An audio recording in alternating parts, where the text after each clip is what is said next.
সাকিব আল হাসানকে ফেরানোর আলাপ এখনো চলছে। পাকিস্তান সিরিজে ফেরা হয়নি, সামনে নিউজিল্যান্ড সিরিজ, সেখানে ফেরার সম্ভাবনা উড়িয়ে দেওয়া যাচ্ছে না।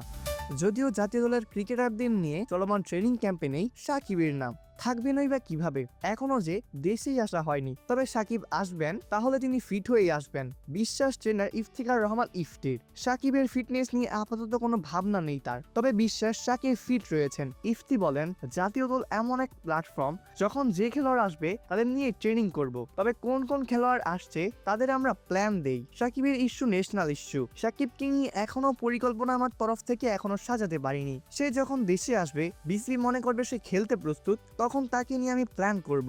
তবে সাকিব আপাতত জাতীয় দলের বাইরে থাকলেও ফিটনেস নিয়ে কাজ করছেন, জানিয়ে ইফতি বলেন, ও দেশের বাইরে থাকলেও আন্তর্জাতিক তারকা। আমি প্রত্যেক খেলোয়াড়কে ফলো করি, ওর ট্রেনারের সাথে অ্যাক্টিভিটি আমার আছে, ব্যক্তিগতভাবে কথা হয় না, বিভিন্ন অকশনে হয়তো হাই হ্যালো হয়, যখন দেশে আসবে ক্রাইটেরিয়া ফুলফিল করে আসবে।